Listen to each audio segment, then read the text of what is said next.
अस्सलाम वालेकुम class, welcome to the class of forensic toxicology. आज का जो हमारा टॉपिक है वो है नॉन नार्कोटिक ड्रग अब्यूज़। आप लोगों ने मेमोरियल फार्माकोलॉजी में बहुत सारे ड्रग्स जो थे वो पढ़े थे, बार्बिट्रेट्स, एम्फेटामिन्स, एंटी डिप्रेसेंट्स, बेंजोडाइज़ेपिन, हेलुसिनोजेंस। तो ये सब के सब आप लोगों को ऑलरेडी पता हैं।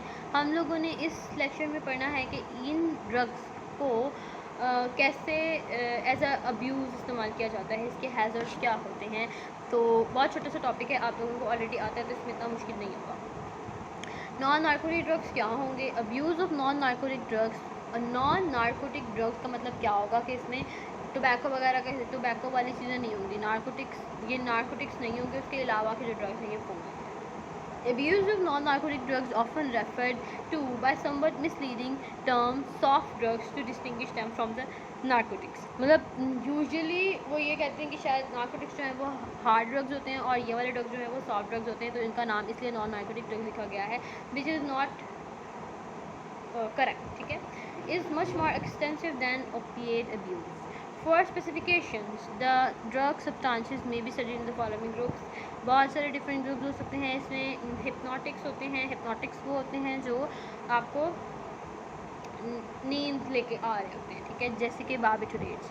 स्टिमुलेंट्स हो सकते हैं जो कि आपको एक्साइट कर रहे होते हैं, जैसे एम्फेटामिन्स। इसमें एंटी डिप्रेसेंट्स हो सकते हैं जो कि जो है एंटी डिप्रेसेंट्स हो सकते हैं जो आपके डिप्रेशन कम कर रहे होते हैं। हिप्नोटिक सिडेटिव्स एंड ट्रैंक्विलाइजर्स हो सकते हैं जैसे कि बेंजोडाइज़ेपाइन, जैसे कि इन सब का काम भी होगा कि आपको सुला रहे होंगे, नींद ला रहे होंगे, या आपको सुस्त कर रहे होंगे, आपका दिमाग जो है वो बंद कर रहे होंगे। या फिर हेलुसिनोजेंस हो सकते हैं जो कि आपको हेलुसिनेशंस दे रहे होंगे, अजीब अजीब से ख्याल आपके दिमाग में ला रहे होंगे, आपको ऐसा लग रहा होगा आप घूम रहे हो या फ्लाई कर रहे हो, इस तरह की चीज़ें आपके दिमाग में आ रही होंगी। तो इनके अंदर कौन कौन से आते हैं? Cannabis, cocaine, PCP, various hydrocarbons वगैरह इसके अंदर आती हैं। तो डिफरेंट तरह के ड्रग्स इसके अंदर आते हैं, लेकिन इसके अंदर टोबैको नहीं आया, इसके अलावा बाकी सारे के सारे आए हैं। मेथड क्या हो सकते हैं इसको अब्यूज़ करने का? मतलब लोग इसको किस तरह इस्तेमाल कर रहे होते हैं। Virtually every possible route of drug absorption has been used for substance that are abused. हर किसी किस्म का रूट इस्तेमाल हो सकता है। क्या क्या मेथड हो सकते हैं? थ्रू इनहेलेशन हो सकती है कि आप उसको इनहेल कर रहे होगे, जैसे कि आप टोबैको को इस्तेमाल कर रहे होते हो निकोटीन को लेने के लिए, इसी तरह आप उनको भी इनहेल कर रहे होगे। दूसरा मेथड हो सकता है ओरल रूट हो सकता है कि आप उसको in the form of capsule या in the form of tablets इस्तेमाल कर रहे होगे, जो कि आपके ओरल रूट में से अंदर जा रहा होगा।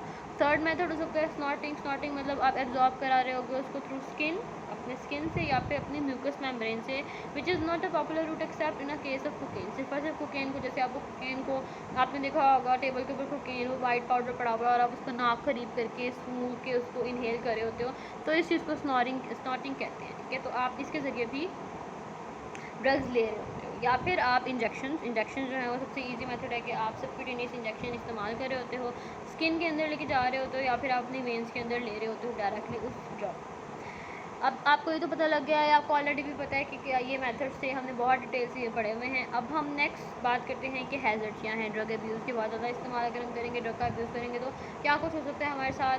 डेथ भी हो सकती है, और क्या कुछ हो सकता है हमारी बॉडी के साथ, वो सब कुछ देखते हैं। एक्सीडेंटल ओवरडोसेज हो सकती हैं कि जो ड्रग अब्यूज़र्स होते हैं वो क्योंकि वो खुद इतने ज़्यादा अब्यूज़ कर रहे होते हैं, उनको खुद अपना कोई होश नहीं होता, वो एक्सीडेंटली ओवरडोसेज भी ले सकते हैं, तो उसकी वजह से उनकी डेथ भी हो सकती है। Accidental over dosage is a constant risk less with some routes of administration than others.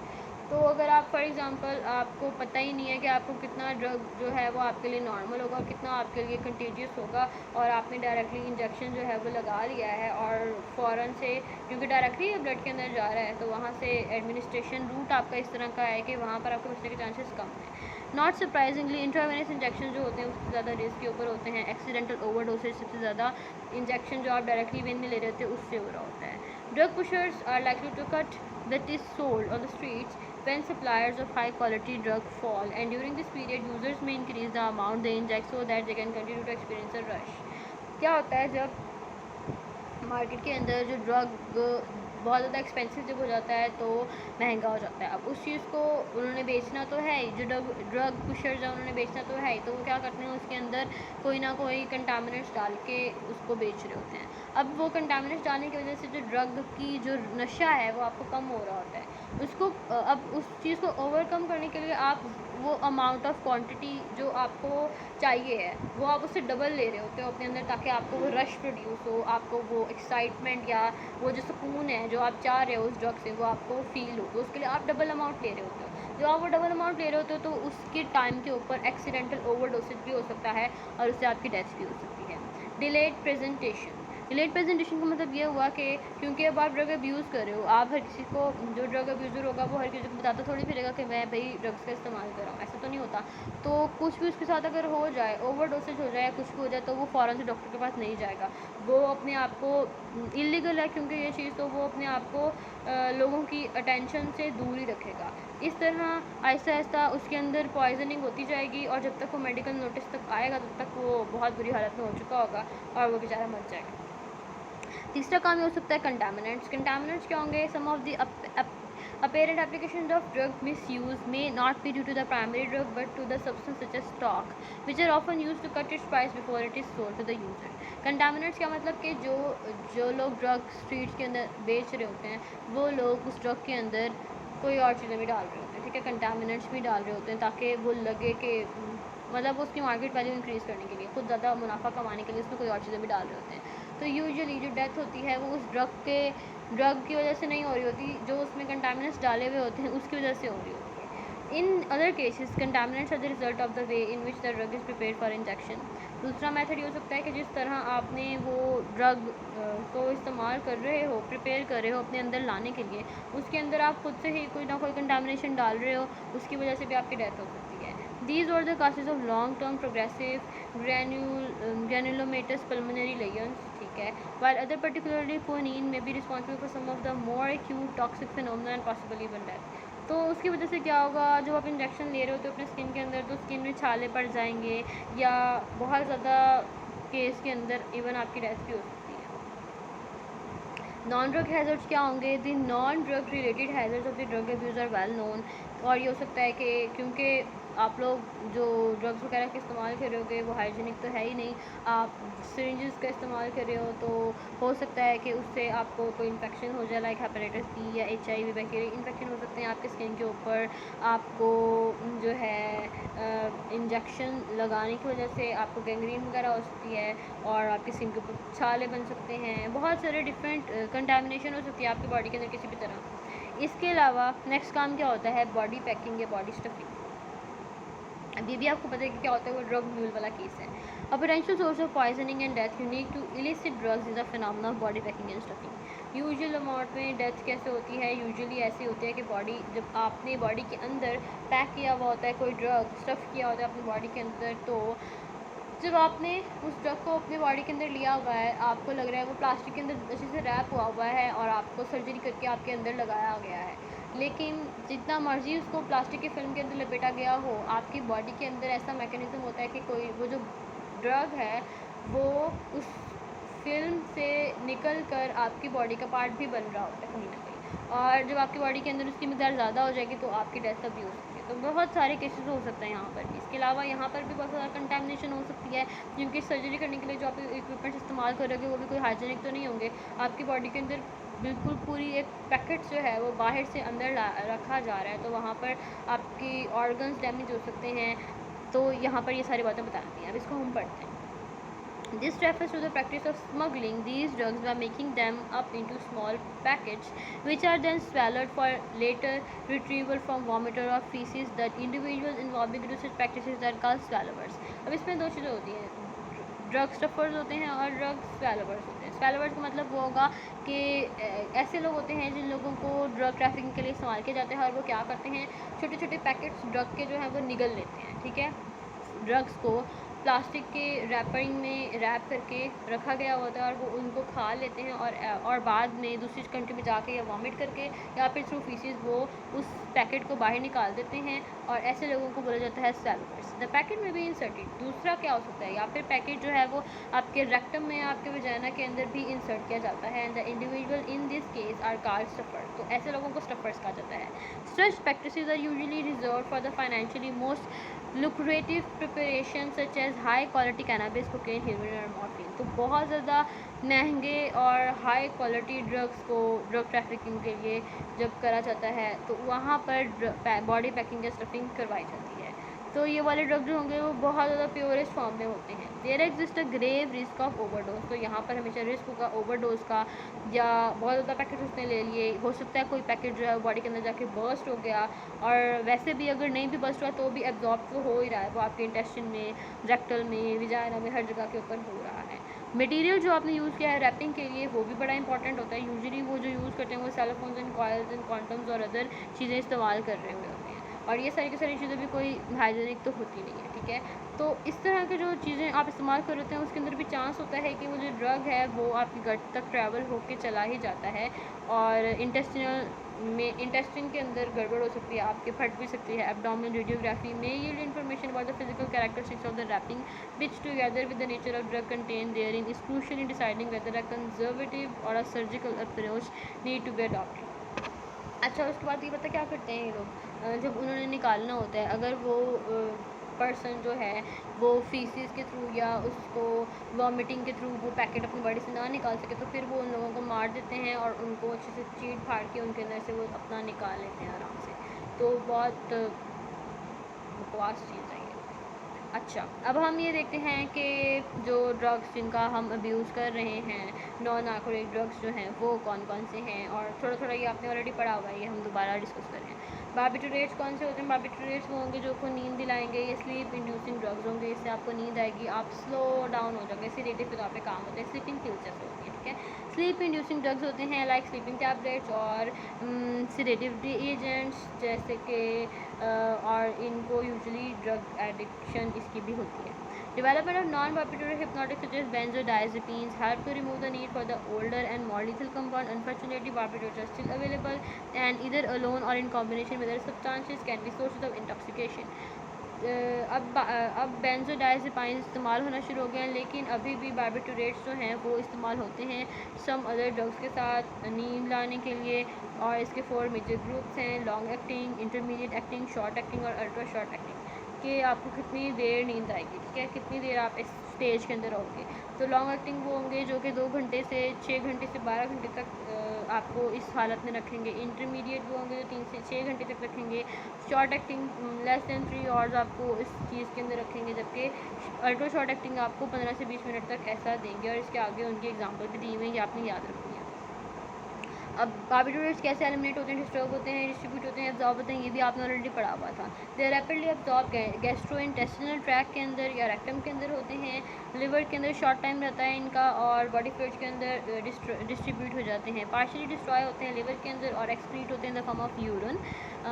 Excretion जो है वो स्लो होती है और ये विद इन 1 वीक तक बॉडी के अंदर रह सकते हैं। तो अगर आपने बार्बिटूरेट्स का नशा किया हुआ है तो विद इन 1 वीक आपके बॉडी में रहेगा, और जब भी टेस्ट होगा तो आप पॉजिटिव ही आओगे। With alcohol there is an additive action with मतलब डिफरेंट ड्रग्स के साथ कॉम्बिनेशन के बाद डिफरेंट इफेक्ट हो सकता है ना, तो उन्होंने ये बताया हुआ है कि अगर आप उसको विद क्लोरप्रोमेजीन अगर आप ले रहे हो तो फिर डेंजरस है ये आपके लिए। All sedative tranquillisers, anticonvulsants, hypnotics and anaesthetics are different types of barbiturates. इसका फेटल डोज क्या होता है? लॉन्ग एक्टिंग का अगर 4 से 7 ग्राम आप ले लेंगे तो वो फेटल डोज है, आपकी डेथ हो सकती है। इंटरमीडिएट ड्रग्स अगर आप 2 से 3 ग्राम ले लेंगे तो आपकी डेथ हो सकती है। शॉर्ट एंड अल्ट्रा शॉर्ट जो है वो 1.5 से 2 ग्राम तक भी अगर आप ले लेंगे तो आपके लिए जो है वो फेटल डोज के तौर पे काम करेगा। सिम्टम्स और साइंस क्या होंगे, क्या होता है आपको उसके बाद? कॉन्शियसनेस आपकी जाती है, रेस्पिरेटरी डिप्रेशन, आपका सांस लेना मध्यम होता जाता है, हाइपरटेंशन एंड हाइपोथीमिया हो सकता है, पॉइजनिंग हो सकती है, ओवरडोज अगर हो जाए तो फिर आपकी डेथ हो जाएगी। पोस्टमार्टम के बाद जब आपके पोस्टमार्टम मतलब अब आप बार्बिटूरेट्स का नशा करके मर गए हो, तो जब हम आपका पोस्टमार्टम करेंगे तो हमें क्या कुछ नज़र आएगा? स्किन ब्लिस्टर्स, स्किन के ऊपर छाले, जिसको हम बार्बिटूरेट ब्लिस्टर्स कहते हैं, commonly found the site where pressure has been exerted between the skin surface such as buttocks, back of the legs, calves and forearms, जहाँ पर आपके छाले बने हुए होते हैं। Internally some white particles of congested barbiturates भी, हमें स्टमक के अंदर भी बार्बिटूरेट्स के वाइट पार्टिकल्स मिल सकते हैं। गैस्ट्रिक म्यूकोसा के अंदर भी मिल सकते हैं। कार्डियक एंड लोअर इसोफेगस के अंदर भी मिल सकते हैं। लंग्स जो होंगे वो कंजेस्टेड हो चुके होंगे क्योंकि वो ख़त्म हो गए हैं। हैमरेज हुआ होगा आपको, पॉइजनिंग भी हुई भी होगी, डीऑक्सीजनेटेड ब्लड होगा आपका, डार्क होगा, किडनी जो होगी उसमें भी ट्यूबुलर डिग्रेडेशन हुई होगी, ब्रेन जो है वो भी कंजेस्टेड होगा विद पंक्चर हेमरेज। तो इस तरह आपकी बॉडी के अंदर बहुत सारी जगह के ऊपर बार्बिटूरेट्स का इफेक्ट हुआ होगा और वहाँ से हमें पता लग जाएगा कि आपने जो नशा किया है वो बार्बिटूरेट्स है और इसकी वजह से आपकी डेथ हुई है।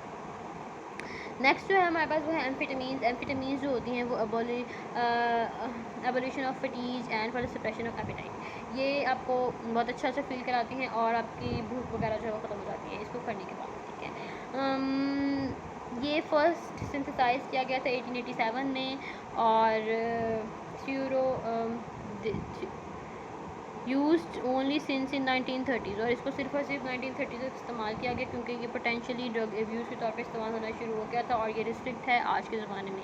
तो एम्फेटामिन स्टिमुलेट क्या करते हैं, ये क्या करते हैं हमारी बॉडी के साथ असल में, ये मतलब कि इसको हमने खुद ही बनाया था लैब के अंदर एज अ मेडिसिन, लेकिन फिर हमें पता लगा कि भाई इसके नुकसान ज़्यादा हैं तो हमने इसको बैन कर दिया और आज ये एज अ ड्रग इस्तेमाल हो रहा है, एज अ ड्रग एब्यूज़, ठीक है। एम्फेटामिन जो हैं वो क्या करते हैं, वो हमारे सेंट्रल नर्वस सिस्टम के ऊपर जाके अफेक्ट कर रहे होते हैं, उसको ऑल्टर कर रहे होते हैं, अलर्टनेस प्रोवाइड कर रहे होते हैं। मतलब अब हमारी नींद उड़ गई है, हमें ओवर एक्साइटेड फील हो रहा है और सेल्फ कॉन्फिडेंस हमें बड़ा ज़्यादा आ गया, यूफोरिया और एक्सट्रोवर्ट बिहेवियर हमारा हो जाता है, हम बहुत ज़्यादा बात करना शुरू कर लेते हैं, हमारी स्पीच भी बहुत तेज़ हो जाती है और हमें नींद और खाना पीना नहीं चाहिए उस टाइम के ऊपर, हमें बहुत अच्छा फील होता है। The more severe intoxication is associated with excitability, agitation, paranoid delusion हो सकती हैं, hallucination हो सकती हैं और आपका बिहेवियर वायलेंट भी हो सकता है, मतलब आप लोगों को मार शार भी सकते हो उस टाइम के ऊपर। डेथ इस केस के अंदर अनकॉमन है from overdose for amphetamine alone. अकेले एम्फेटामिन को इस्तेमाल करने के बाद उसके ओवरडोज से मौत ज़्यादातर नहीं होती है। Autopsy there is no specific finding apart from the rare possibility of a cerebral और सब एराचॉइड हेमरेज। सिर्फ इतनी सा हेमरेज होता है जिसकी वजह से मतलब कि पोस्टमार्टम के बाद आपको सिर्फ सेरिब्रल जगह के ऊपर हेमरेज ही नज़र आया है, इसके अलावा उनको कोई और चीज़ नहीं नज़र आई जिसकी वजह से उनको पता लगे कि भाई एम्फेटामिन का नशा हुआ है। ट्रीटमेंट क्या है इसकी, it include supportive measures as per as circumstances, sedation may well be required and chlorpromazine has been recommended. अब उन्होंने ये बताया अगर वो बंदा मरा नहीं है, ज़िंदा है, तो फिर उसको किस तरह उस नशे से फारिग कराया जाए, तो वो करने के लिए हमें ज़रूरी है कि हम उसको ऐसे दवाइयाँ दें जिससे भाई उसको नींद ही नहीं आ रही तो उसको नींद आए और वो नॉर्मल आहिस्ता आहिस्ता हो और ये नशा जो है वो उतरे। आगे जो है हमारे पास वो है tricyclic anti depressants, depress central nervous system. अब ये ऐसे डिप्रेसेंट्स हैं जो हमारे सेंट्रल नर्वस सिस्टम को स्लो डाउन करेंगे, डिप्रेस करेंगे। Tricyclic antidepressant and benzodiazepines are like sedatives. They are also working as sedatives, ठीक है, और ये हमारे सेंट्रल नर्वस सिस्टम को कम कर रहे हैं। मैनी कंट्रीज़ के अंदर बार्बिट्रेट्स ख़त्म हो चुके हैं और यहाँ पर ये यूज़ होना शुरू हो गए हैं। एंटी डिप्रेसेंट्स कॉम्प्लेक्स एक्शन होता है इनका, नेचर जो है वो for diverse nature of featuring seen after overdosage. They block the reuptake of non-adrenaline into peripheral and intracerebral neuron, thereby increasing the concentration of monoamine in these areas. They also have anti-cholinergic action and anti-arrhythmic activity. Clinical features इसके यहाँ हैं, featuring और poisoning. जब हम इसको इस्तेमाल कर लेते हैं उसके बाद हमारी बॉडी में क्या होता है, क्या कह रहे हैं वो कह रहे हैं कि पॉइजनिंग अपेयर होती है विद इन एन और, ठीक है। So after injection of an overdose and usually reach maximum intensity 4 से 12 घंटे के अंदर अंदर आपके बॉडी के अंदर पूरा का पूरा वो पॉइजन फैल जाता है। ड्रोजीनेस होती है, साइनस जो है वो आपका रुक जाता है, माउथ ड्राई हो जाता है, प्यूपिल डाइल्यूट हो जाता है, यूराइनरी रिटेंशन हो जाती है, रिफ्लेक्सेस इंक्रीज़ हो जाते हैं आपके अंदर, और सीवियर इंटॉक्सिकेशन अगर आपको हो जाए तो उससे आप कोमा में भी जा सकते हैं। उसके बाद नेक्स्ट जो ड्रग हमने देखना है वो है बेंजोडाइज़ेपीन। ये क्या होंगे, साइकोट्रोपिक ड्रग्स होंगे और मतलब जो पागलपंथी आपके दिमाग में घुसा लेंगे वो होते हैं। Benzodiazepines are comprised one of the most important drugs of psychotropic drugs in present day medical practice. They are widely used as tranquilizers, hypnotics and sedatives. मतलब जब आपका बहुत ज़्यादा दिमाग ख़राब हुआ होता है तो ये उस केस के अंदर दिए जाते हैं लोगों को एज मेडिसन्स, मतलब ये नींद वगैरह ही लेकर आते हैं। इसमें है क्लोरडी azipoxide and diazepam are usually still common prescribed, but only other early members of this group have largely been displaced by newer short-acting compounds such as temazepine. Clinical features के क्या हैं? आल दो मतलब ये एज अ मेडिसिन यूज़ हो रहे होते हैं, लेकिन जो अब्यूज़र्स हैं वो उसको एज अब्यूज़ भी इस्तेमाल कर रहे होते हैं. Although many benzodiazepines have active metabolites that account for their prolong sedative effect. इससे बहुत ज़्यादा नींद आती है, तो they all share a remarkable safety when taken alone in overdoses. मतलब बहुत ज़्यादा मकदार में अगर आप इनको खा लोगे तो भी आप ज़्यादातर मरते नहीं हो. It has been reported that as many as 70 tablets of any of them are unlikely to produce anything more than mild effect in some adults. मतलब कि अगर आप उसके 70 टैबलेट्स भी एक ही दफ़ा में खा रहे हो तब भी आप मरोगे नहीं और आपको बहुत माइल्ड सी सिम्टम्स ही शो होंगे. तो इस केस के अंदर जो है आपका CNS इतना ज़्यादा डिप्रेस नहीं होता कि आप मर जाओ, आप उस स्टेज के ऊपर नहीं पहुँचते. फिर आगे अगले जो हमारे पास ड्रग्स हैं वो हैं hallucinogens. Hallucinogens are referred as psychedelics. Few of the hallucinogen drugs are primary causes of death, but some may lead to traumatic deaths because of the abnormal behavior of the person who is under their influence. कुछ जो drugs होते हैं हेलोसिनोजेंस, उनको इस्तेमाल करने के बाद इंसान सीधे सीधे मर जाता है, लेकिन यूजुअली जो ड्रग्स होते हैं उसको लेने के बाद इंसान ऐसी हरकतें कर रहा होता है कि उन हरकतों की वजह से मर जाता है. उनके ड्रग के इन्फ्लुएंस के बाद जो वो हरकतें कर रहा होता है उसकी वजह से मर जाता है. Some drugs however may have direct toxic effects, जबकि कुछ ड्रग्स का डायरेक्ट टॉक्सिक इफेक्ट भी हो सकता है. तो सबसे पहला उन्होंने बताया हुआ है लिजर्जिक एसिड डाइमिथैलामाइड.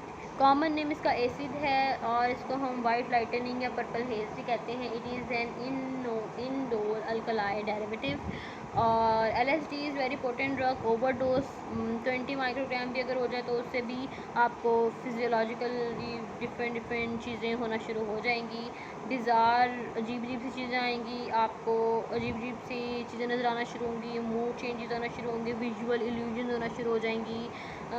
मूड चेंज होगा आपका फ़ौरन से जब आप उसको लोगे तो आधे घंटे के अंदर अंदर. फिर जैसे जैसे टाइम पास होता जाएगा आप स्लो होते जाओगे, बिहेवियर जो होगा वो आपका डिस्टर्ब होता जाएगा. पैरानॉइड डिल्यूजन आना शुरू हो जाएंगे आपको, मतलब आपको जिन वगैरह दिखने शुरू हो जाएंगे, आपको ऐसी ऐसी चीज़ें नज़र आएंगी. द एक्शन ऑफ LSD में परसिस्ट 12 से 18 घंटे तक आपको ये फीलिंग्स आती रह सकती हैं. LSD is the most powerful hallucinogen known to man. ठीक है. As with cannabis, individuals intoxicated with LSD rarely present for medical help. It was popular among the hippies in the West in 1960s. Suicidal and accidental deaths arising out of bizarre behavior induced by the drug have been reported. तो क्या हुआ, उन्होंने कहा कि drug को इस्तेमाल करने की वजह से नहीं बंदा मर रहा होता, उसके बाद जो वो बिजार बिहेवियर कर रहा होता है उसकी वजह से भी डेथ हो सकती है. और अभी तक LSD जो है वो सबसे ज़्यादा पावरफुल हेलोसिनोजन है और इसको अगर हम कैनाबिस के साथ इस्तेमाल करते हैं तो फिर मेडिकल हेल्प तक बंदा नहीं पहुंचता, पहले ही मर जाता है. अच्छा, उसके बाद जो नेक्स्ट उन्होंने ड्रग बताया हुआ है वो है फनसाइक्लिडीन. इसको हम angel dust, PCP, peace pill, hog bone, rocket fuel, super grass etcetera भी बोलते हैं. ये एज एन एनेस्थेटिक इस्तेमाल होता था 1970 में और फिर उसको उन्होंने ख़त्म कर दिया. PCP जो है is easily synthesize and several variants, उसकी डिफरेंट वेराइटीज़ भी हैं. इसकी यूजुअली स्मोक्ड, उसको टोबैको के साथ स्मोक किया जाता है या मैरिजुआना के साथ स्मोक किया जाता है या फिर इसको इंजेक्ट भी किया जा सकता है. और उन्होंने बताया कि क्या करता है कि आपके अंदर जाके आपके ब्लॉक कर देता है आयन चैनल्स को. और इसके क्लिनिकल फीचर्स ये हैं कि ये आपको euphoria, feeling of dissociation, numbness और हेलुसिनेशंस जो है वो देता है. आपका बिहेवियर चेंज होना शुरू हो जाता है. मेडिकल लीगल एस्पेक्ट्स का क्या है? PCP has the popular drug of abuse in the west. Common mode of intake involve sprinkling the drugs on parsley और marijuana लीव्स. यूजुअली लोग इस तरह लेते हैं इसको या फिर स्मोक करते हैं उसको. और it is possible that the poisoning can be caused by inhalation as intoxication has occurred in children in the same room as adult smoking the drug. Usually क्या होता है, लोग कैसे मरते हैं कि उसी जगह के ऊपर बैठकर आप स्मोकिंग कर रहे हो इस चीज़ की और वहीं पे बच्चे हैं तो बच्चों को वो जो स्मोक है उससे वो इनहेल करेंगे और उसमें टॉक्सिक एजेंट्स उनके अंदर चले जाएंगे और ऐसा ऐसा जब एक्यूमुलेट हो जाएगा उनकी बॉडीज़ के अंदर तो वो मर जाएंगे. It is sometimes used as a adulterant in expensive drugs of abuse such as cocaine. Addition addiction leads to violent tendency, साइकोसिस एंड सुसाइडल बिहेवियर। ठीक है, आप सुसाइड की तरफ पे भी जा सकते हो इसका ड्रग का इस्तेमाल करके।